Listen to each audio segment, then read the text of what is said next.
Hi, everyone. Welcome to the CoStar News Hotels podcast. I'm News Editor Sean McCracken here with Hilton's Jess Petitt. Just give me your full title because I don't want to mess it up. It's a different one than you see in any other place in the industry, which I think is really a fun part of how I get to be part of these conversations. But I'm a senior vice president of strategy, insights, and full service brands. Mm-hmm. Yes, I definitely would have messed that up if I had to say all of it.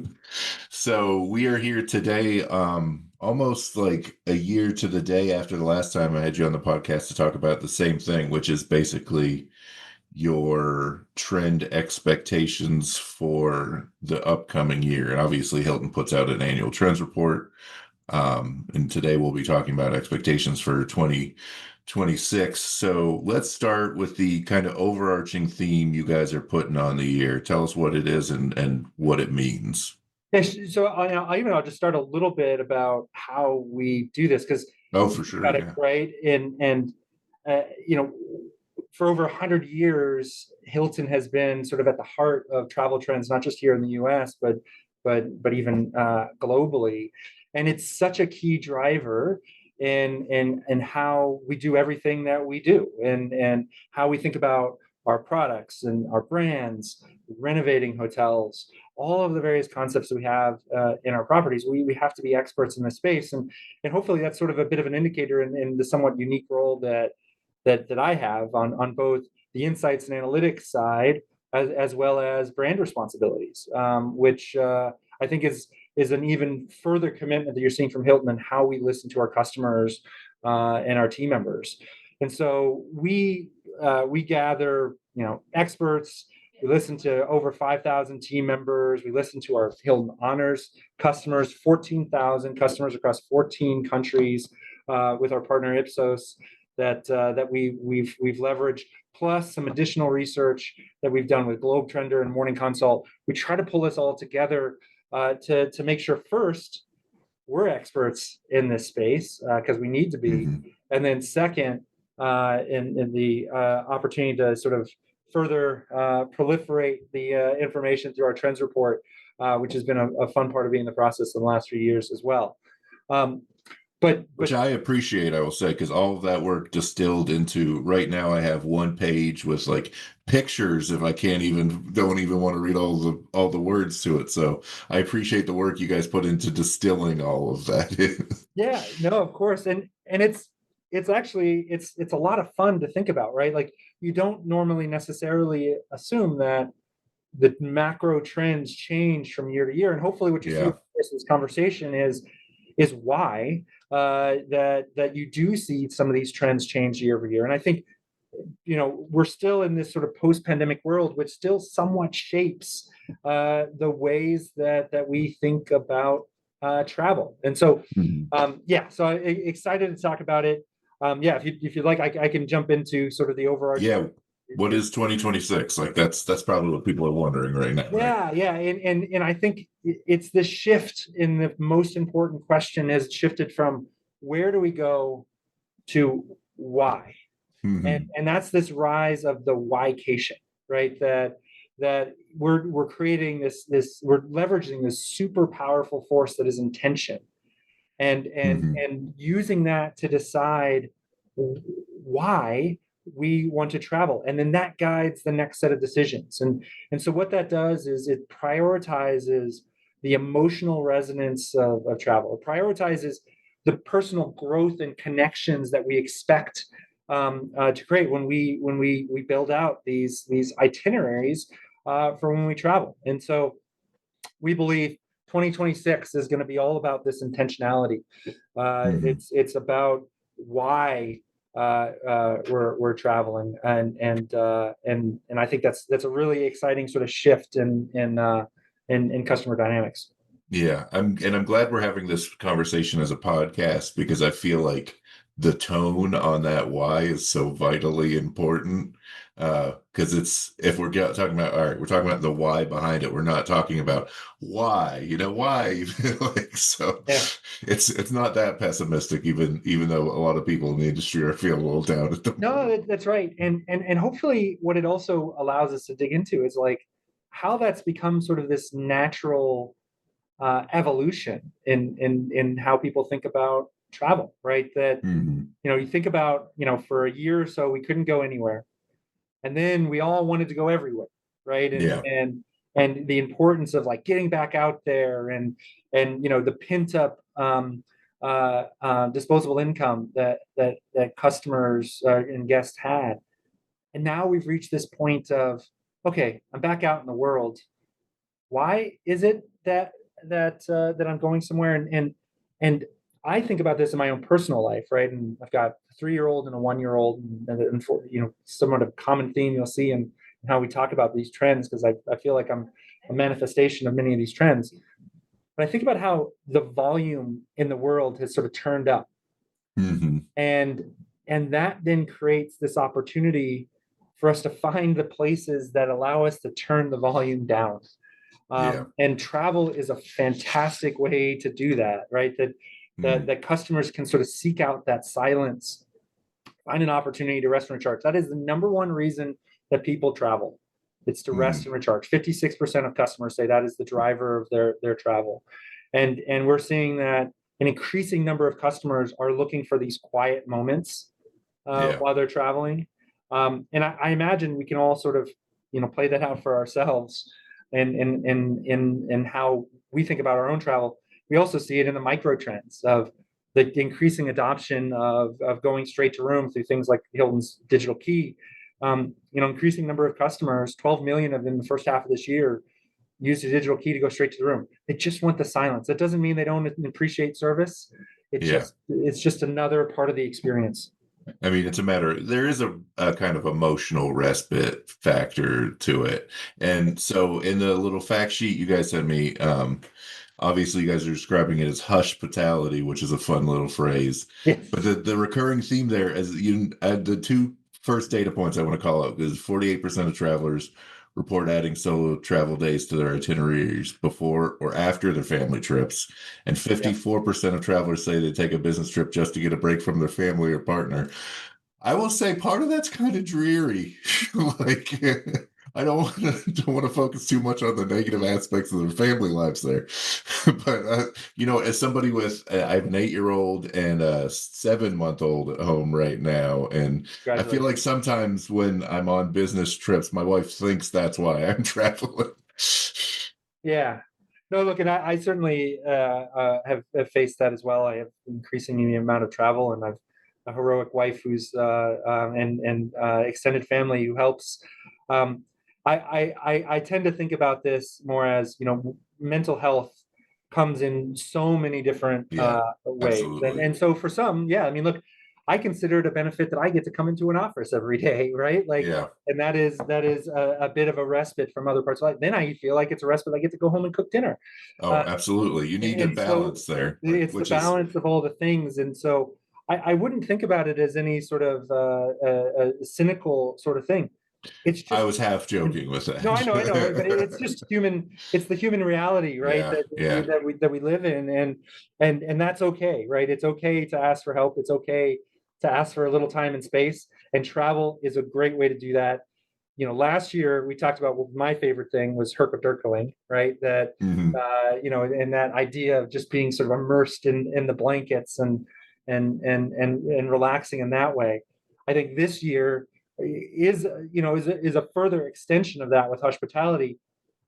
A couple years ago, I guess Aaron Rodgers made it sort of famous when he did his full sort of silent retreat, right? Yeah. Well, it is a little bit of an extension of something like that.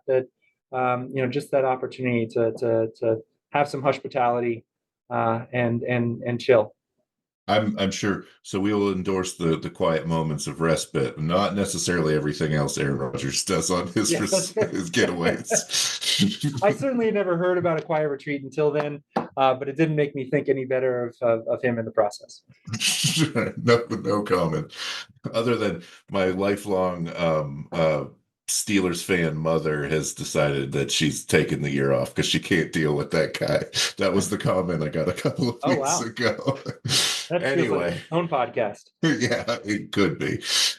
Anyway, I do find it interesting. So the data point you guys included there too is 20% of jet setters plan to seek more quiet moments by themselves. I feel like those quiet moments really are at the core of it, right? The core of what we're talking about. This kind of, um, even if it's not a full silent retreat, that kind of when you're in your temple, Yeah, that could be a hotel room, it could be anything else.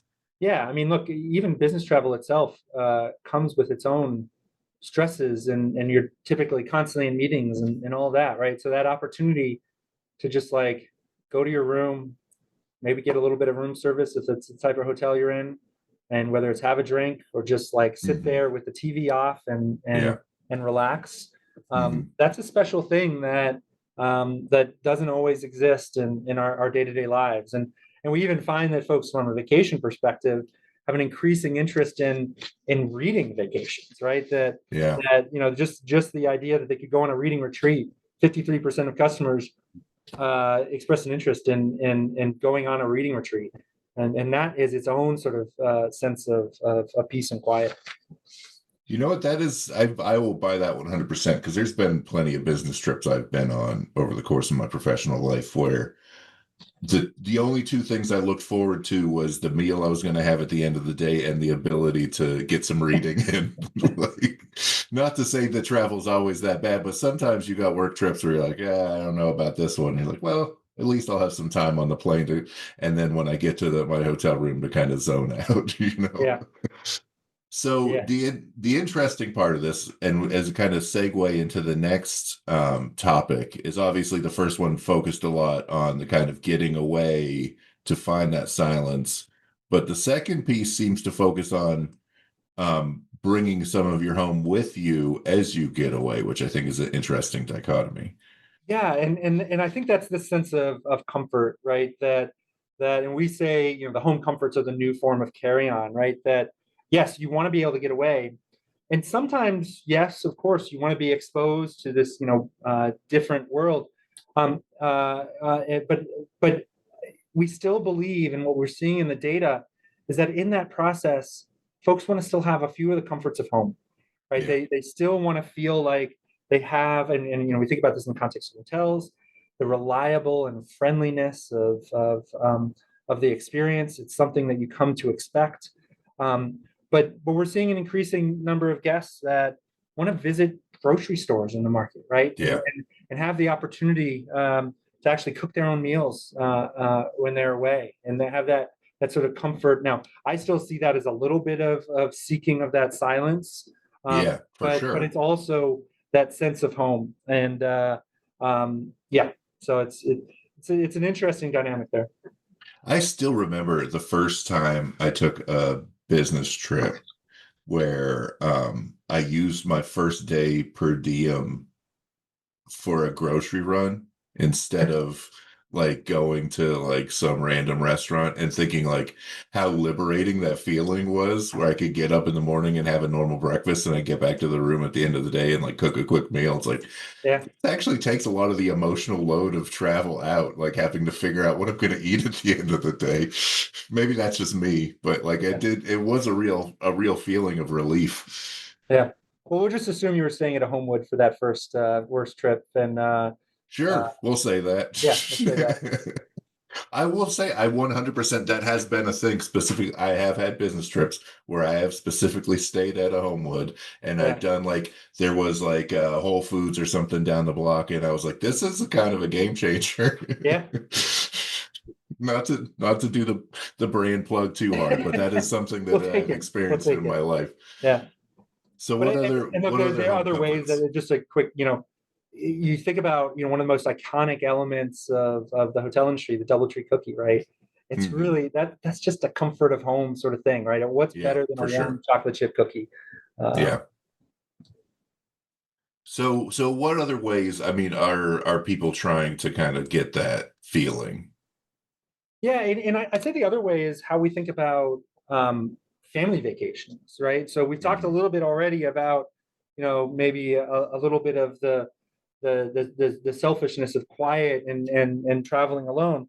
But we're actually seeing some really interesting trends in how people think about family vacations and how children are shaping those family vacations. And again, Hmm. this is something I'm personally living. Sounds like you are as Yeah. well. 84% of travelers are telling us that they're seeking out opportunities for the entire family to play together. And Yeah. that 86% say they value experiences more than they value material gifts. Yeah. And to me, that is so much related to the human experience, right? And so some of the ways that I sort of see this, right, is a couple things. First off, my kids shape everything I think about with leisure travel now. We've Yeah. met with a Yeah. 3-year-old and 1-year-old, had a chance to like do our own sort of weekend getaway. And Hmm. so, thinking about all the elements of a trip. And I love the fact that, I know, what I can rely on, staying in, whether it's a Conrad, that I'm going to get a stuffed animal for one of my kids when they're Hmm. staying. I love that sort of experience that I can really count on for my kids. Hmm. Um, but I also, so it shapes the places that we're going. Um, we also see, and I actually have a personal nature of this, is how grandparents are taking travel with their kids. And so I have an example in my family. My parents, they take at the 10th birthday of each of their grandkids, they take them on an adventure all by themselves. Oh, Uh, that's and fantastic. and so it's just such a cool tradition they've created. Hmm. They've gone to Paris and Tokyo. I think the next one they're doing this next year is going to be to Sweden with one of their grandkids. Just a really unique trip and time to get away. And so that family element of vacation, look, it's, we all know it, we all feel it, but we're seeing more of that in the data as well, of the importance of the increasing importance of being able not just to travel with your family, but to have your children sort of inspire the destination for where you're going.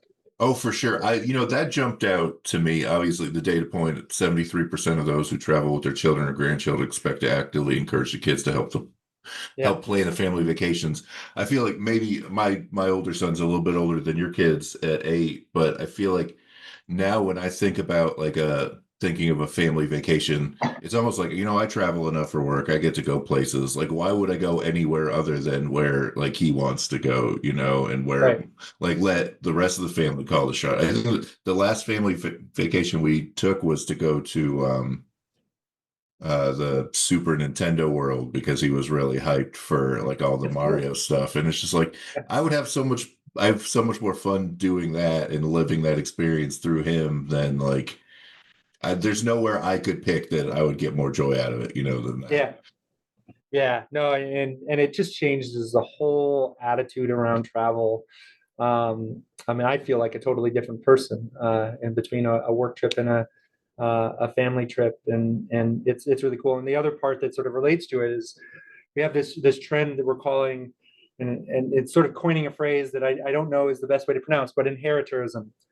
That travel runs in the family, right? And Hmm. I personally feel this, and I grew up in the travel industry. My mom was a travel journalist for Travel Magazine. My dad worked in for hotel companies, and so I had the benefit growing up of doing a lot of travel.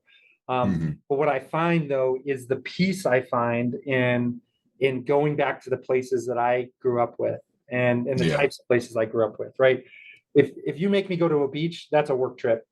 Hmm. That's, why would I, sand is just another form of dirt is how I think about it. But if you can get me to a mountain, that to me is a family vacation, and that very much is inherited with through my family. And so we're also seeing, and I'm ways away from this, although I guess on the other end, because I've done some trips with my folks and our families, is that 44% of parents are saying that they're traveling with their adult children and are paying for the trip. And 55% of travelers are saying that whoever pays for the trip gets to decide what the destination is, right? And so, Hmm. the generations are sort of dictating still today where their offspring are traveling to. And so it's just an interesting other dynamic here that, there's still this sort of generational element to travel, both in how we choose where we go based off of our own past experiences, as well as Yeah. getting the whole family to be happy. The really funny thing you say about that is I'm recognizing now in the moment that I have kind of the same mental experience. Like I don't get excited about going to beaches. And I remember as a kid, a family vacation, my dad was almost allergic to going to any sort of city center, anything. Like he hated being in any large populated area. Yeah, So my association with like vacation is like the most remote places you can find.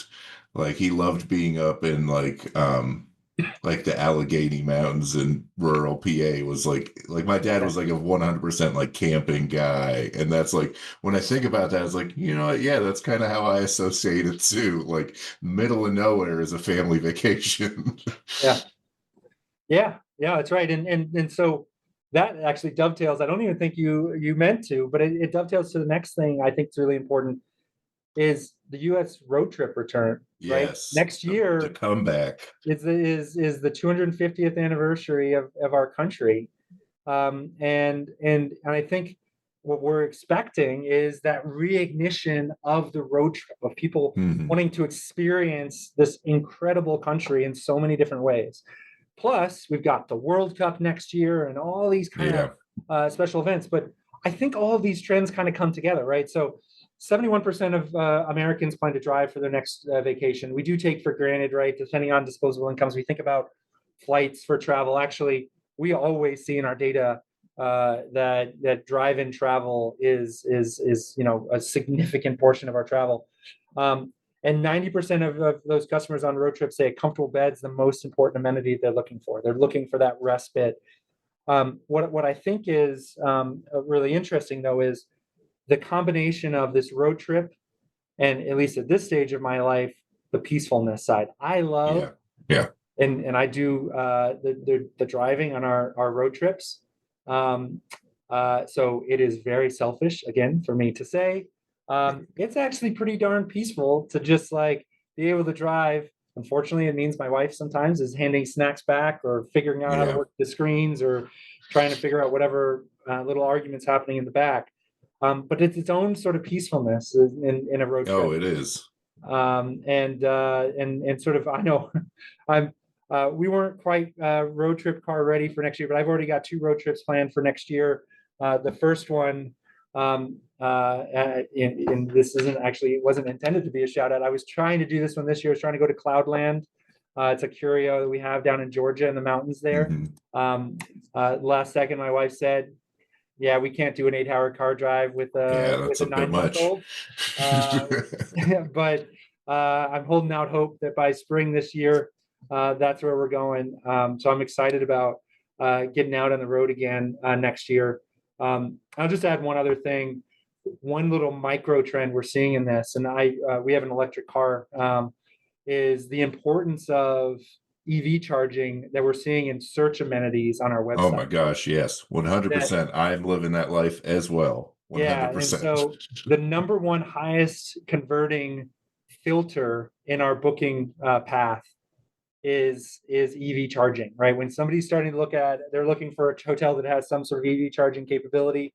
That is the highest driver of prediction that we have around whether that guest is going to, whether that customer is going to convert into a guest at one of our hotels.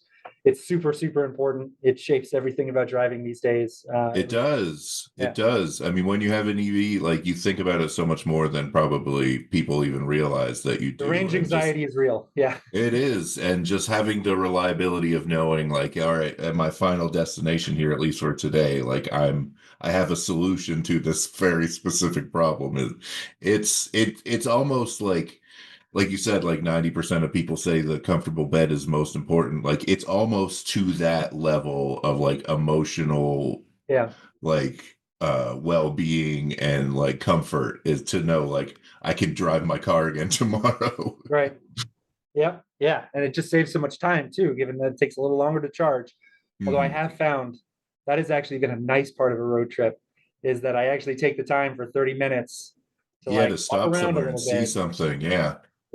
Brain feels a whole lot better at the end of a long drive than it used to because I'm not like just clinching onto the wheel, powering through gas station stops. Yeah. In Not just a worrying about making the unexpected. best possible time. Yeah. Yeah, yeah.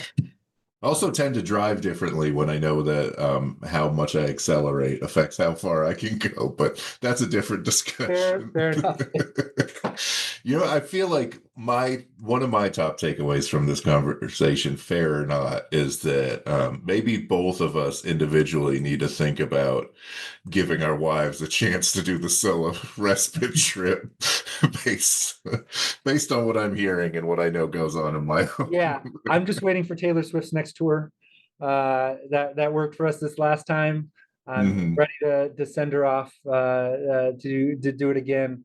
But yes, that's top of mind for me. I know is how how I can create that same sort of respite for my wife as I tend to get for work. So I guess the last thing I really want to ask you is obviously you guys put all this work into distilling this information down. I'm sure that a big part of it is, sharing it with, the people in the larger Hilton ecosystem in addition to people like me. So to the hoteliers that you're communicating with or to the hoteliers listening right now, like what do you feel like is the actionable takeaway for them? Like they have all this information about these trends. Like what do you do about that? Yeah. So I think first off, it's a really important reminder, and we should have this more than just once a year, that that our guests, they experience our hotels differently, Yeah. and yes, they come from different customer segments, different parts of the world, all the sorts of things, right? But if we can try to understand a little bit more about why they're traveling, we can deliver just that little bit better of an experience. And I think about that in the context of my role, right? What are the things that we can do to improve the guest experience? And part of that to me is a hyper focus on how do we remove friction Hmm. from the stay, right? And so I think it's a reminder for us hoteliers that like just because there's an opportunity for there to be a face-to-face interaction doesn't mean that's that guest's preference. Yeah. It's not a Um, requirement. Yeah. that this that we are in a world now in our industry, and I would say there are parts of our industry that have struggled to embrace it, but I know internally we're really focused on this, where the physical and digital are so intrinsically tied together as part of the guest Hmm. experience, and that we need to meet customers where they are. And so that does mean, better leveraging things like digital check-in, going straight to room with digital key.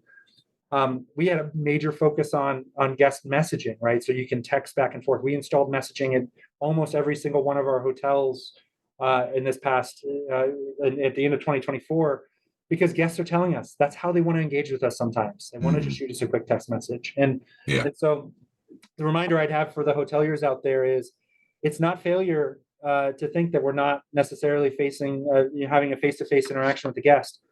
In fact, removing this friction from their stay will only make those face-to-face interactions more and powerful and impactful.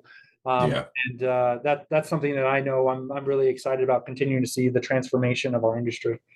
And obviously, that gets back to the original point of discussion on this is that if you understand the why, and that why is to get away, then you can let your guests get away, right? So it That's right. changes how you behave for Yeah, sure. So this yeah. has been, I think, a really wonderful, insightful conversation. Jess, any final words of wisdom? No, thanks for the opportunity to join you all. Hope everybody enjoys the trends report, and yeah, let's keep delivering great experiences for our guests across the industry.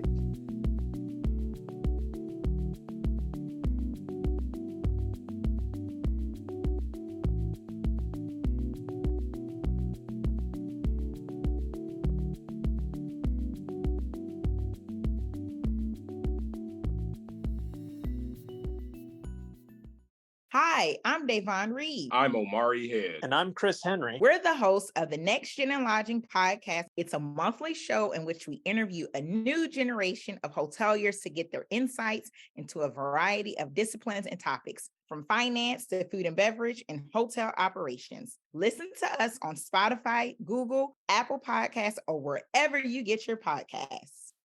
This episode of the CoStar News Hotels podcast was recorded on September 25th, 2025, and edited by me, Sean McCracken. Head to costar.com/hotel news for the latest news and analysis for the global hotel industry, and search for more of our podcasts on Apple, Spotify, or wherever you like to listen.